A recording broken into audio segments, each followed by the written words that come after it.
ഷിരൂരിൽ അർജുന്റെ ട്രക്ക് ഉയർത്താനുള്ള ശ്രമങ്ങൾ തുടരുകയാണ്. സിജു കണ്ണൻ ചേരുന്നുണ്ടെന്ന് മനസ്സിലാക്കുന്നു. സിജു, നമ്മൾ ഇടവേള പോകുന്നതിന് മുൻപ് ഒരു 5 മീറ്റർ കൂടെ മാത്രമാണ് ഉയർത്താനായി ഉണ്ടായിരുന്നത്. കൂടുതൽ അല്പസമയത്തിനുള്ളിൽ തന്നെ ഇത് ട്രക്ക് പൂർണ്ണമായും റോഡിലേക്ക് എത്തിക്കാൻ സാധിക്കുമെന്നാണ് മനസ്സിലാക്കുന്നത്. എന്താണ് ഏറ്റവും പുതുതായി നൽകാൻ കഴിയുന്ന വിശദാംശങ്ങൾ? ട്രക്ക് കുറച്ചുകൂടെ മുകളിലേക്ക് ഉയർത്താൻ സാധിച്ചിട്ടുണ്ടോ?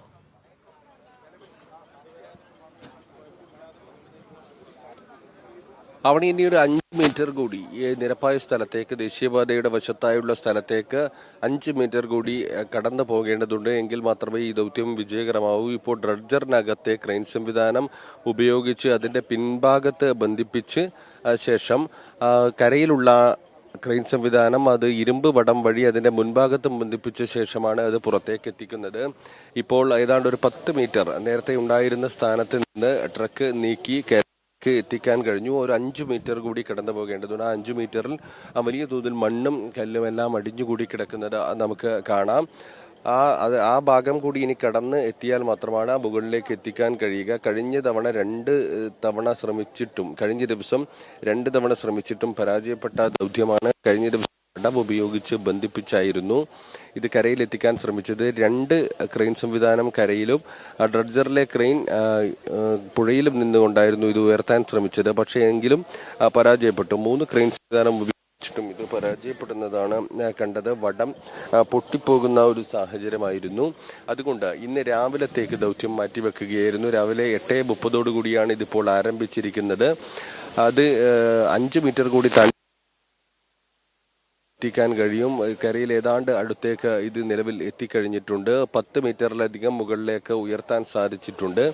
ഇത് ഹാൻഡ് ബ്രേക്ക് ഇട്ട നിലയിലായതിനാൽ ഒരു ബുദ്ധിമുട്ട് നേരിടുന്നു. പിൻഭാഗത്തെ ചക്രങ്ങൾ കൃത്യമായി കറങ്ങാത്തൊരു സാഹചര്യമുണ്ട്. മാത്രമല്ല, നമുക്ക് ദൃശ്യങ്ങളിൽ കാണാം ആ ടയറുകളെല്ലാം തന്നെ പൂർണ്ണമായും വേർപെട്ട നിലയിലാണ്. വലിയ തകർച്ചയാണ് നേരിട്ടത്. ജൂലൈ 16 നടന്ന മണ്ണിടിച്ചിലിൽ അതിലകപ്പെട്ടുകൊണ്ട് കല്ലും മണ്ണും മരങ്ങളുമെല്ലാം തന്നെ ഉൾപ്പെട്ടുകൊണ്ട് അതിനിടയിൽപ്പെട്ടുകൊണ്ട് ട്രക്ക് പൂർണ്ണമായും തകർന്നു പോകുന്ന ഒരു സാഹചര്യമാണ് കണ്ടത്. നമുക്ക് ടയറുകളെല്ലാം തന്നെ തകർന്നു പോയിട്ടുണ്ട്. അതോടൊപ്പം തന്നെ അതിൻ്റെ ക്യാബിൻ്റെ മുൻഭാഗമെല്ലാം തന്നെ തകർന്ന് പോയിട്ടുണ്ട്. ഇപ്പോൾ ട്രക്ക് ഇതാ ഉയർത്തിക്കൊണ്ടിരിക്കുകയാണ്. വളരെ പതിയെ അത് മെല്ലെ മുകളിലുള്ള ക്രെയിൻ സംവിധാനം ഉപയോഗിച്ചുകൊണ്ട് നീക്കിക്കൊണ്ടിരിക്കുകയാണ്. ഇനി വളരെ കുറഞ്ഞ ദൂരം മാത്രമാണ് കരയിലേക്കുള്ളത്. ഒരു 2-3 മീറ്റർ കൂടി പിന്നിട്ടാൽ അത് കരയിലേക്ക് എത്തും. ഷിരൂരിലെ അർജുൻ്റെ ട്രക്ക് ഉയർത്തിക്കൊണ്ടിരിക്കുകയാണ്. 2-3 മീറ്റർ കൂടെ പിന്നിട്ട് കഴിഞ്ഞാൽ ട്രക്ക് റോഡരികിലേക്ക് എത്തിക്കാൻ സാധിക്കും. ശേഷം തുടർ പരിശോധനകളും നടത്താൻ സാധിക്കും. അർജുൻ്റെ മൃതദേഹത്തിൻ്റെ ഭാഗങ്ങൾ ഇനിയും ട്രക്കിനുള്ളിലുണ്ടോ എന്നുള്ള സംശയത്തിലാണ് അധികൃതർ ഉള്ളത്. അതിനായിട്ടുള്ള പരിശോധനകൾ ട്രക്ക് കരയിലേക്ക് എത്തിച്ച ശേഷം, റോഡിലേക്ക് എത്തിച്ച ശേഷം തുടരും. സാവധാനത്തിലാണ് ട്രക്ക് ഇപ്പോൾ ഉയർത്തിക്കൊണ്ടിരിക്കുന്നത്. ഈ ട്രക്ക് നിർത്തിയിട്ടിരുന്ന സമയം, മണ്ണിടിച്ചിലുണ്ടാകുന്ന സമയം ഹാൻഡ് ബ്രേക്ക് ഇട്ടിരുന്നത് കൊണ്ട് തന്നെ വാഹനം പൂർണ്ണമായും വേണ്ട രീതിയിൽ ചലിക്കാത്ത ഒരു സാഹചര്യമുണ്ട്. ഒപ്പം തന്നെ വാഹനം പൂർണ്ണമായി തകരുകയും ചെയ്തിട്ടുണ്ട്. ടയർ അടക്കം വലിയ രീതിയിൽ തകർന്നിട്ടുണ്ട്. ആ ഒരു സാഹചര്യത്തിൽ ട്രക്ക് ഉയർത്തിയെടുക്കുക എന്നത് ഒരു ശ്രമകരമായ ജോലി തന്നെയാണ്. ഒപ്പം തന്നെ കല്ലും മണ്ണും ചെളിയും നിറഞ്ഞ ഒരു പ്രദേശത്ത് കൂടെ ട്രക്ക് ഉയർത്തുക എന്നതും മറ്റൊരു വലിയ ഒരു ദൗത്യം തന്നെയാണ്. ആ ഒരു ശ്രമകരമായ സ്ഥലത്തുകൂടെയാണ് ഇപ്പോൾ ട്രക്ക് ഉയർത്തിക്കൊണ്ടിരിക്കുന്നത്. ഏതാനും നിമിഷങ്ങൾക്കുള്ളിൽ തന്നെ ട്രക്ക് പൂർണ്ണമായും റോഡരികിലേക്ക് എത്തിക്കാൻ സാധിക്കുമെന്നത് തന്നെയാണ് മനസ്സിലാക്കുന്നത്.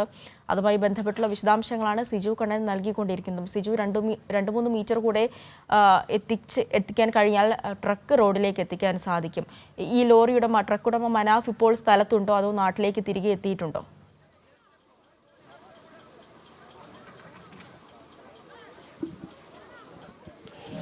ട്രക്ക് ഉടമ മനാഫിനൊപ്പമുള്ള മുബീൻ, അതോടൊപ്പം തന്നെ അൽഫ് എല്ലാവരും തന്നെ ഇവിടെ തന്നെ ഉണ്ട്. അല്പസമയത്തിനകം അവർ ഇവിടെ എത്തുമെന്നാണ് മനസ്സിലാക്കുന്നത്. അതോടൊപ്പം അർജുന്റെ സഹോദരി ഭർത്താവ് ജിതിനും ഇവിടെയുണ്ട്. രാവിലെ ഇപ്പോൾ ട്രക്ക് ഉയർത്തുന്നതുമായി ബന്ധപ്പെട്ട ദൃശ്യങ്ങളാണ് നമ്മൾ കണ്ടുകൊണ്ടിരിക്കുന്നത്. ആവണി ഒരു 2-3 മീറ്റർ കൂടി ഇത് മുകളിലേക്ക് എത്തിക്കാൻ കഴിഞ്ഞാൽ അത് കരയിലേക്ക് പൂർണ്ണമായും എത്തുമെന്നാണ് മനസ്സിലാക്കുന്നത്. അതിൻ്റെ മുൻഭാഗം കരയിലേക്ക് എത്താൻ ഒരു 2-3 മീറ്റർ കൂടിയുണ്ട്. ഡ്രഡ്ജറിനകത്തെ കരയിൽ മറ്റൊരു ക്രെയിൻ സംവിധാനം ഉപയോഗിച്ചുകൊണ്ട് പതിയെ വലിച്ച് മുകളിലേക്ക് കയറ്റുന്ന ഒരു രീതിയിലാണ് ഇത് എത്തിക്കുന്നത്. ഒരു സപ്പോർട്ട് എന്ന നിലയിൽ ഡ്രഡ്ജറിലെ ക്രെയിൻ സംവിധാനം പുഴയിൽ നിന്ന് അതിൻ്റെ പിൻഭാഗത്ത് ബന്ധിപ്പിച്ചിട്ടുണ്ട്. ഇപ്പോൾ വളരെ പതിയെ അത് നീക്കിക്കൊണ്ടിരിക്കുകയാണ്. ഈ അപകടത്തിൽ ട്രക്ക് പൂർണ്ണമായും തകർന്ന നിലയിലാണ്. ഇപ്പോൾ അല്പം ഈ ദേശീയപാതയോട് ചേർന്നുള്ള ആ ഭാഗത്തുള്ള ക്രെയിൻ സംവിധാനം അല്പം ഉയർത്തി അതിൻ്റെ മുൻഭാഗം ഉയർത്തിയ ശേഷം മുകളിലേക്ക് എത്തിക്കാൻ കഴിയുമോ എന്നാണ് ശ്രമിക്കുന്നത്. ഏതായാലും മുൻഭാഗം എത്താൻ ഒരു 3 മീറ്റർ കൂടിയാണ് മുകളിലേക്കുള്ളത്. ശ്രമകരമായ ഒരു ദൗത്യമാണ്. കഴിഞ്ഞ ദിവസം 2 തവണ പരാജയപ്പെട്ടു പോയ ദൗത്യമാണ്. അതിപ്പോൾ ഏതാണ്ട് ഒരു 3/4 ഭാഗത്തോളം പൂർത്തിയായിരിക്കുന്നത്, 75% പൂർത്തിയായിരിക്കുന്നത്. അല്പസമയത്തിനകം ആ ട്രക്ക് കരയിലേക്ക് എത്തിക്കാൻ കഴിയും. കരയിലെത്തിച്ചാൽ അതിൻ്റെ ക്യാബിൻ ഭാഗം തുറന്ന് പരിശോധന നടത്തുമെന്നാണ് മനസ്സിലാക്കുന്നത്. പൂർണ്ണമായും തകർന്ന ക്യാബിൻ ഭാഗത്ത് നിന്നാണ് മൃതദേഹം കഴിഞ്ഞ ദിവസം കണ്ടെത്തിയത്. പുഴയിൽ ഉയർത്തിയ സമയത്ത് SDRF സംഘം ഡിങ്കി ബോട്ടിലെത്തിയാണ് മൃതദേഹം കണ്ടെടുത്തത്. പിന്നീട് പുഴയിൽ ആയതിനാൽ തന്നെ വിശദമായ പരിശോധന സാധ്യമായിരുന്നില്ല. കരയിലെത്തിച്ച ശേഷം അതിൻ്റെ മുൻഭാഗം മുറിച്ചു മാറ്റി പരിശോധന നടത്താനാണ് നിലവിലുള്ള സാധ്യത. അത്തരം പരിശോധനകൾ കൂടി പൂർത്തിയാക്കേണ്ടതുണ്ട്. അതിന് കൃത്യമായ ഒരു സ്ഥലത്തേക്ക് ഈ ട്രക്ക് എത്തിക്കേണ്ടതുണ്ട്. ദേശീയപാതയോട് ചേർന്ന് ഉള്ള ഭാഗത്തേക്ക് അത് എത്തിക്കുന്നതിന് ആവശ്യമായ പ്രവർത്തനങ്ങളാണ് ഇപ്പോൾ നടത്തിക്കൊണ്ടിരിക്കുന്നത്. അല്പസമയത്തിനകം അത് കരയിലേക്ക് തന്നെ എത്തിക്കാൻ കഴിയുമെന്നാണ് പ്രതീക്ഷിക്കുന്നത്.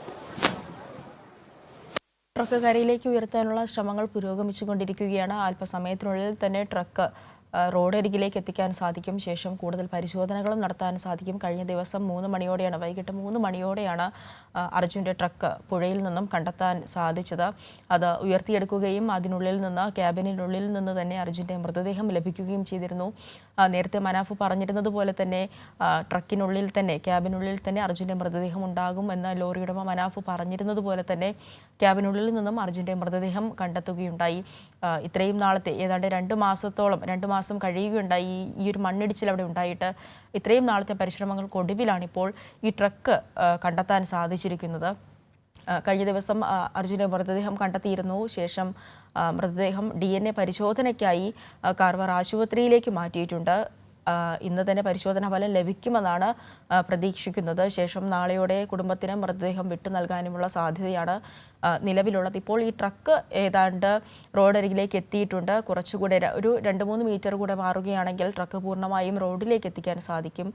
ശേഷം ഈ വാഹനം ഏറെ തകർന്നിരിക്കുന്നത് കൊണ്ട് തന്നെ ഇത് കൂടുതലായി പരിശോധിക്കേണ്ടതുണ്ട്. ഉള്ളിൽ ഇനിയും അർജുൻ്റെ ശരീരഭാഗങ്ങളുണ്ടോ എന്നുള്ള സംശയത്തിലാണ് അധികൃതർ ഉള്ളത്. എന്നാൽ വാഹനം പൂർണ്ണമായും തകർന്നിരിക്കുന്നതിനാൽ തന്നെ വാഹനം പൊളിച്ചു നീക്കിയായിരിക്കണം കൂടുതൽ പരിശോധനകൾ അവിടെ നിന്നും നടക്കുക. എന്തായാലും ലോറി ഉടമ മനാഫും അർജുൻ്റെ സഹോദരി ഭർത്താവ് ജിതിൻ അടക്കമുള്ളവർ ഇപ്പോഴും അവിടെ തുടരുകയാണ്. ആദ്യ അവസാനം മുതൽ തന്നെ അവരവിടെ ഉണ്ടായിരുന്നു. അർജുനെ കണ്ടെത്തുന്നതിൽ അവർ നിർണായക പങ്ക് തന്നെയാണ് വഹിച്ചിരുന്നത്.